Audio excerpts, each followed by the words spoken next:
comes is when you've got a non-stick cookware and they start scratching, we've all sort of hurt the bottom of it, that's when those chemicals are going to come out. Unfortunately, that hot burger is then also pulling in those chemicals from those wrappings, and that's unfortunately where we're getting a high exposure. Other routes, of course, are people wearing a lot of makeup and personal care products. It's going to be non-stick fry pans, non-stick cook implements as well, pizza boxes, or you've got popcorn bags, for example. Or would you like some protection to Scotch Guard? Scotch Guard, Scotch Guard is pure PFAS. Right. Same way that when you're sitting on your sofa out there, they're all man-made. They've been made since sort of like the 1930s, 1940s by some of the big companies in the States. So we're seeing massive decreases in fertility in both males and females. And that obviously can't be explained by genetics alone. It's how we interact with our environment. Hi everyone, today we're talking about a special topic, PFAS. What is it, why should you care about it, and what can we do about it? And to talk about this really interesting and a little bit scary topic, frankly, I've got the wonderful pleasure of having a special guest, Associate Professor Mark Green. He's an Associate Professor in Developmental Biology, is that right? Yeah, reproductive biology. Reproductive biology. And from Melbourne University, who knows a lot about this topic. Now, I'll just introduce people to why we're talking about this. You know, this has come up a number of times in Parliament. We've had, I think lots of people would be familiar with the Fiskville firefighter training facility that had massive PFAS exposure and lots of firefighters got sick. Then there's been the tunnel spoil from the Westgate Tunnel project that was coming up in Parliament, and it's coming up over and over again in Parliament, and I thought we should talk to an expert about this. So firstly, Mark, could you tell us a bit about what sort of research you do and what you do at Melbourne University? Absolutely. So my research really looks at reproductive physiology and specifically understanding how the environment and many chemicals and our diet, for example, and our lifestyle really impact our reproductive health. Specifically in terms of we're seeing massive decreases in fertility in both males and females, and that obviously can't be explained by genetics alone. It's how we interact with our environment. And so I'm looking at some of these chemicals like PFAS that we'll talk about today, and what their effects are on the early embryo, on the egg, on the sperm, and on the developing child as well. And alongside that, I work with fertility companies as well to help patients understand that and how best to increase their chances of conceiving. Right. That's fascinating stuff, and as I said, it's a little bit scary as well, because I met Mark a while ago and we had a conversation about all this, and it's a bit alarming in some ways. But firstly, what actually is PFAS? And I think you said it to me last time that, yes, there's one chemical, but actually there's a whole class of chemicals out there, right? Exactly, so, yeah, that's what it is. So PFAS, or per and polyfluoroalkyl substances, that's why they call it PFAS, because it's easier, yes. Is a class of chemicals, around 4,700 known chemicals that are out there. They're all man-made. They've been made since sort of like the 1930s, 1940s by some of the big companies in the States. Originally used because of their durability. So they're really good at being heat-proof, grease-proof, waterproof. And so they've really got huge applications in terms of everyday industry. So we have started to study them, as are many other groups. Obviously my emphasis is on reproduction, but I can see the health consequences. And so a lot of media was, I guess, raised in the United States about it. So there's been films in Hollywood around it in terms of how the big chemicals were releasing, the big producers were releasing these chemicals into the environment, and a lot of the animals and the population nearby were getting sick. So that's raised awareness, and actually we're looking at how these chemicals can actually then unfortunately get into the groundwater, into the earth, into our environment, and then of course we're then consuming them through drinking water, but also through exposure through all of the household products that are really being used, and their use is in. So things like we'll talk about probably Teflon, Gore-Tex, so anything that's sort of a guarding material or non-stick cookware, that's absolutely where they're primarily found. Equally, they're found in things such as firefighting foams. So obviously some of the worst things we get our kids and we take them to the firefighters and they run around the foam, and thinking back now, that's probably not the best thing we could have done. So they're used in many industries as well, in terms of mass production. So yeah, really widespread and pervasive to us.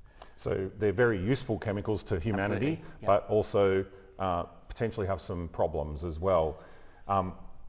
So what actually got me really interested in this is one of the things that went through in the last term of Parliament was they had a single-use plastics ban. So in Victoria now, you can't get single-use plastic straws and plates and cups and things like that. So you get paper ones, you get paper straws, you can get like little wooden forks and other types of things. But I think I read in a newspaper article that many of these single-use paper products are actually have lots of PFAS in it. So I had what I thought was a really smart idea. We'd get samples of it and send it off to a laboratory. However, when I started doing my research, it became quite apparent that that's a stupid thing to do because everything's got PFAS in it actually, and we already know what the result will be. It will have PFAS in it, won't it? Right. Correct, yeah. I mean, if you think about paper, then obviously highly absorbent. If you're using it as a paper straw, then it has to have some sort of coating so it can at least try and last to the end of your drink, which not always happens with a paper straw. But I don't like them myself. So the texture's a bit different. So, and that's the same thing for a lot of the plastics that we're using as well, and things that would have PFAS in them. So, again, PFAS, I think I've talked to you before about how when you've got pizza boxes or you've got popcorn bags, for example, the reason the grease doesn't come through from that pizza onto your lap is because, of course, the cardboard is coated with things like PFAS. And so, unfortunately, PFAS really loves hot, greasy environments. And so, actually, when you're eating that pizza, you're also getting a unhealthy dose of PFAS as well. Or when you're putting your popcorn in the microwave to pop, then also you're getting exposed to other things. Wow. So it has lots of applications, but as you were saying, in the last sort of 30 or so years, we've learned a lot more about its unwanted health implications. And so that's why it's really important that we maybe now look at removing that from exposure in humans from food and drink. And how easy is that? Because I know with a lot of these paper products that have PFAS in them, they go off to the recycling facility, and presumably the recycled materials have got PFAS in them too, right? Yeah, correct. So it's really hard to remove because we've designed a man-made chemical that cannot be broken down, and that's why you often hear, instead of PFAS, you'll hear the term forever chemicals. So that's often where the media would say that. They're really hard to break down. So unfortunately, we've made something that we cannot remove. So even if it's in our water and it goes to a water treatment plant, for example, they can't really extract it. And if they do manage to extract it, of course, what do they do with that sludge? Well, they just put it back on the fields and it goes back into our groundwater. So it's really hard to actively destroy the chemical. And the same thing for when we put items in the landfill site. What's actually happening, of course, is that over time the item is breaking down and those chemicals are being released into the ground and into the groundwater again. So people that live near municipal dumps, for example, would have probably quite high levels in their natural water course, and so would be exposed. And so we've seen this again through defence bases, Air Force defence bases, a lot of class action here in Australia over the last couple of years. Is that from firefighting foams? No, just it's specific. Yeah, yes, for that, but they use it in a lot of training, but around firefighting, I guess. But it's mainly where it's gone through those huge bases and gone into the groundwater, and then the communities have been affected, and so they're not allowed to eat meat or milk or eggs that are being produced by animals or their crops, and it's also in their groundwater. And so that's been some really topical debate and some of the compensation that's been paid out by the government. But that's really the tip of the iceberg around that. So many ways, unfortunately, these chemicals, where when we have finished using them in a productive way, we then throw them out. And of course, sadly, they are staying in our environment and not breaking down for 100 years. And that actually came up in Parliament once as well, and in a quite unexpected debate about duck shooting, because there was this argument being made that they shouldn't be shooting ducks in these wetlands because the wetlands had PFAS contamination and therefore the meat would be no good. And I wasn't sure about the facts behind that at the time, but it seems sort of plausible. Very real. So I've done a lot of work with some of my collaborators to look exactly at that in terms of wildlife-specific bird populations, both in Australia and in so-called pristine environments. And we see that actually around sort of water treatment plants, of course, animals living in that environment will, of course, bottom feed and then eat and then take in a lot of these chemicals. And then, of course, you go and consume those animals. You're going to go up the food chain, and that's part of the problem. These chemicals do not break down. They just bioaccumulate or are stored in our bodies and then, unfortunately, have these unwanted side effects on our health. So what sort of health, what do we know about the health impacts of these PFAS chemicals? So I know that there's lots of research being done and we're not really sure about some things, but there must be some things that we do know about it. Like, what do we know? So things that we have seen a lot of association with, and when we've gone to do animal experiments to show the causation, we can see that we have increasing rates of cholesterol, for example. Really? Increasing rates of kidney disease, increasing rates of cancers, prostate, kidney, and testicular in men, which is something, of course, firefighters being exposed to. Maybe we'll talk about in a minute. Yes. A lot of immune problems, a lot of neurological. So PFAS, the way that they work in the body, we're still not really clear. We know some of the mechanisms and pathways of how they affect us, but it's a multi-organ, multi-system attack. So neurological? Yes, neurological and immune, and so it can have this almost double whammy where it will compromise your immune system whilst also attacking that tissue or that organ, and so that's why we see these high rates of diseases and specifically cancers that we're seeing. So yeah, it's still lots to be unearthed in terms of what's it causing, what's it related to, and as I said, in a population it's quite hard to pin down because we're exposed to such a soup of all these chemicals, but we know when people have very high exposures there's a strong association with a lot of these diseases, and as I said, we then take that into the lab, in my lab, and then we have a look at things in terms of animal models and actually looking at showing that is a direct effect of that chemical. So as I found out, PFAS is far more prevalent than just in firefighting foams and things like that. But what sort of contact in, like, you know, our everyday life would I be coming into contact with PFAS? Like, what sort of things would I be coming into contact with it in my home? Or you mentioned You mentioned a couple of things like pizza boxes and fast food wrappers and paper straws and things like that. But there must be lots of other things as well. Yeah, so I guess we mostly would come in contact, if we think about the food industry, a lot of the packaging, so you don't obviously want the contents of the food or drink obviously binding to that. So you'll see things like, as we talked about, popcorn bags, microwavable ones, anything that's going to have sort of cardboard but needs some pizza boxes, for example, paper straws, a lot, unfortunately, of the new compostable materials. So while they are compostable at very high temperatures, not in a normal garden environment, they do actually have short chain PFAS, or the smaller variety of PFAS. They have these ones called dipats. There's those funny sort of bags that aren't quite plastic that you put and often the burger ones as well that you see, or often, you know, you get the food in the sort of like, almost looks like cardboard, but it's compostable. Right. So they're in there, but yeah, mainly sort of if you think about fast food wrappings, so whether it's a burger wrapper or it's a wrap or something that you might have on a sandwich, we won't name brands, but all of those, unfortunately, in Australia are obviously made with PFAS to stop the food coming into you. Yeah, so if I buy a burger and it's wrapped with something and the grease isn't coming through, the reason the grease isn't coming through is because it's coated with PFAS, right? But unfortunately, that hot burger is then also pulling in those chemicals from those wrappings, and that's unfortunately where we're getting a high exposure. Other routes, of course, probably people wearing a lot of makeup and personal care products. Really? So the reason that, you know, liquid eyeliner is great and you don't have all the mascara running is because PFAS, it's water resistant. So, so a lot of foundations, mascara, all of these personal care items, when you're thinking about the effectiveness, is because of PFAS. We'll often use it in a lot of medical equipment as well, in terms of some of the things you see, but that's probably less common. Day to day, of course, it's going to be non-stick fry pans, non-stick cook implements as well. That's why they're great for us, but that's because of course, PFAS in there. So yeah, those are probably high ones. Then it's really around our clothing. So we see things inside, we think about our shoes, and every time you buy a new pair of shoes, they say, oh, would you like some protection to Scotch Guard? The Scotch Guard, Scotch Guard is pure PFAS. Same way that when you're sitting on your sofa. So it's a can of PFAS? Can of PFAS. Right. Yeah, pure can of PFAS. And then you spray that. And I think my nana used to use that anyway. Yeah. And then on sofas, if you don't want to get stains, all of that Scotch Guard. It does work well, but yeah. Well, we designed it well, too well.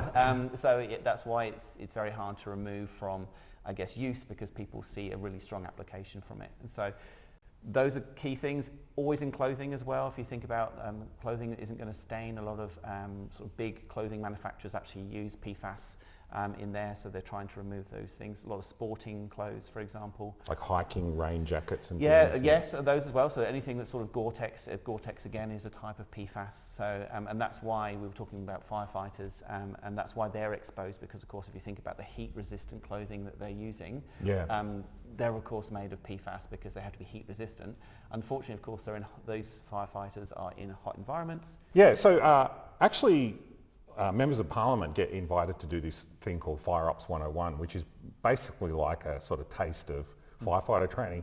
And one of the things that I noticed is that they have these lots of very special processes on how they put their clothes on, take their clothes off, reduce contact with their clothes. And all of that was really around PFAS. It's like the whole reason that they do it. So they're very, very aware of it and have changed all their safety processes. And how they wash out the engines and actually the equipment as well. But I mean, historically, of course, it does mean they're at very high risk. And something that people don't appreciate is often, for example, the old firefighting buildings obviously get repurposed. PFAS is still in the ground. It's still all around their whole environment. And so actually when they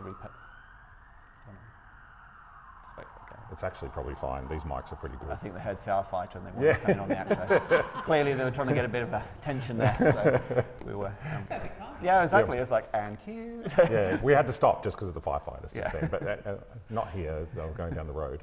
So I think that's part of what we forget about is also when industries move away from sites, those sites can remain polluted, and then of course often I know actually ironically my children went and did their daycare in a ex-firefighting one, and of course they grow little gardens and things in there and you don't even think about it. So it's something we need to think about, legacy in terms of what's happening with these pollutants.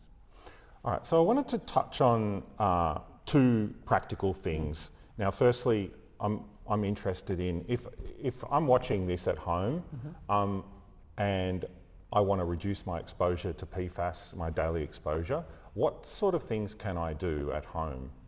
Yeah, so I think there are a number of things that we can do. Of course, the first one, if we think about our cookware, maybe not a popular choice, but an easy one to eventually integrate into life is really not using those sort of plastics.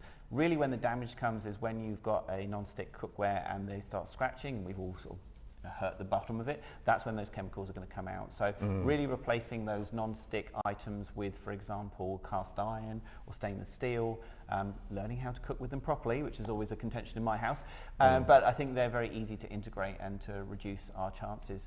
Other easy things are, while it will not be 100% effective, if you've got a filtration unit, whether it's just a jug filter or just filtrating water, it will take some of the PFAS out. Right, it's not designed to do that. It will take a lot of those things out, as well as many of the other unfortunate chemicals that are in your water. But if you really wanted to go, you get a reverse osmosis system. They're very expensive. They're not practical. But in terms of just any filtration of your water, because it's going to be in those as well.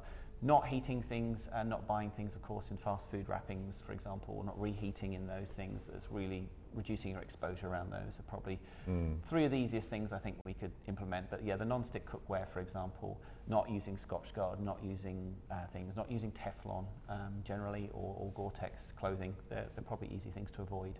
And it's not the same thing, but it's sort of related. We've spoken about plastic cookware as well. That's not really a PFAS thing though, is it?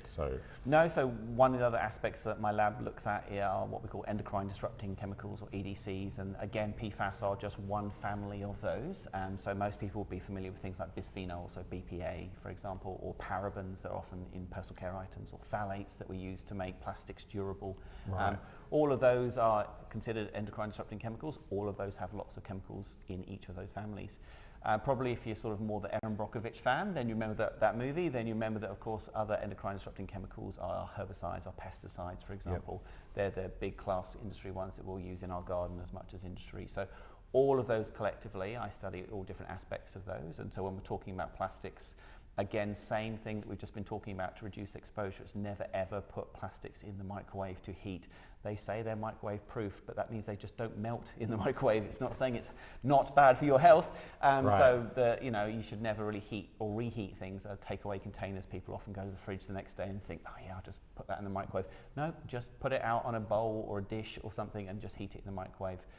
Equally, if you're cooking at home, you really shouldn't be pouring hot liquids or hot food into a container, because we all know that we've got that lasagna that we reheat in the microwave and then we get it out, we've got that orange ring. Well, that's how those chemicals are actually bonding to our food. And so again, we're getting this huge intake of chemicals. So really, yes, you can use plastics, just don't heat them with the food, or if you want to make sure you've cooked loads of food, wait for it to be cold and then put it in the freezer in plastic. So again, easy things like water bottles. Again, we talked about bisphenols. Most people will be aware that BPA is of course in those soft squeezy plastic water bottles, so never really use those if you can avoid it.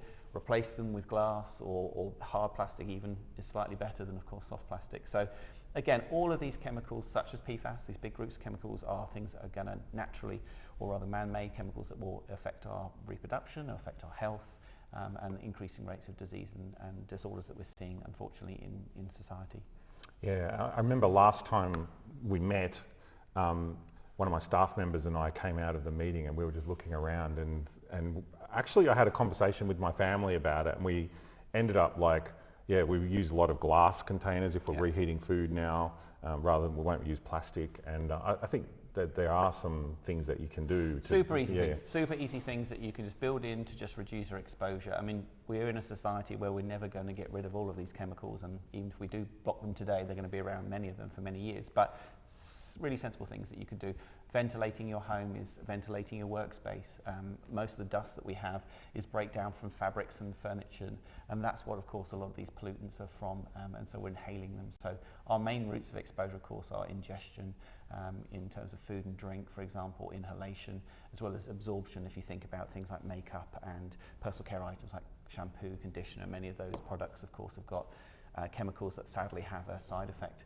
So we can look at alternatives, and luckily there are many alternatives. It's just making industry and producers actually utilise those, and without legislation and regulation, there's really no incentive, because of course the chemical they're currently using is doing a really good job for them. Unfortunately, it's just got these side effects that we need to now think about, and for our health. And so one of the things that has been happening internationally, there's been lots of moves to ban PFAS or stop its usage or limit its usage, and I know that lots of places in Europe now have just totally prohibited it. Is that right? Yeah, correct. So thanks to a lot of the media in the United States, for example, they've lowered their so-called safe drinking level down to 4 parts per trillion. In Europe, many of these chemicals, PFAS, are now being dealt with as a whole entity, so all 4,700 are now being registered to being phased out and actually being banned in many countries. Individually, many people are voluntary. Many industries, such as sort of food producers and clothing producers, have actually phased them out. Australia, we're not so great. We're a bit behind the curve. Our so-called safe levels are still allegedly very high in our drinking water, very high in the environment, and things that we can do are really stop many of these chemicals. I think someone like me, what I feel is quite sad in a way, is that I can spend a lot of time trying to show the evidence and how bad these chemicals are. I'd rather work with people right at the front of the production line and test them and find out whether they've got these unwanted health effects, before then spending the next 20 years trying to get them banned. Yeah. And of course, that's not productive for anyone. So so I think it's coming at these things in a very positive manner, and trying to have an educated conversation about what we can do to reduce our exposure, but also maybe substitute them and eliminate them eventually. So Australia, we've still got some work to do. So what sort of alternatives are there? So if I'm talking about like a simple thing like a pizza box or a burger wrapper or something, what sort of alternatives are there to that sort of thing that wouldn't have PFAS in it? Yeah, so in the United States, for example, they have, McDonald's have swapped out PFAS usage in all of their burger wrappers and fast food wrapping, and that's something that we could, of course, bring in to Australia. So there are lots of other man-made chemicals that do not have these unwanted side effects, that do just as well in terms of their thing, that we could substitute, or we could ask the industry to look at.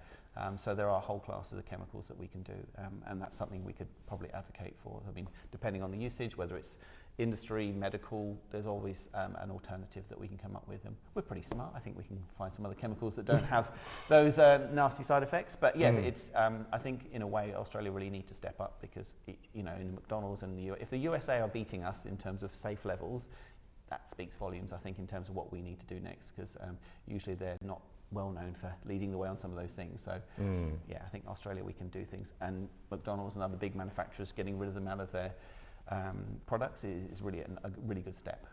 Something we could bring here in Australia very soon, hopefully. All right, that's really interesting. Well, I think this is going to remain an issue for a long time. I know that there was some apparent bans or something that was going to happen in Victoria, but the Victorian government hasn't actually acted yet. There's been no legislation or anything come through that I'm aware of, although they might do this through regulations, I'm not sure. But what's the current status in Victoria of all this? Yeah, so last year at a Commonwealth level, the government were looking at reducing levels of 4 of the main PFAS, four 4,700, but Right. the four main ones, reducing the level down in the Australian drinking water. So that was out for consultation, that closed earlier this year, and of course the government were set to maybe make that a reality in the early part of this year. Nothing yet.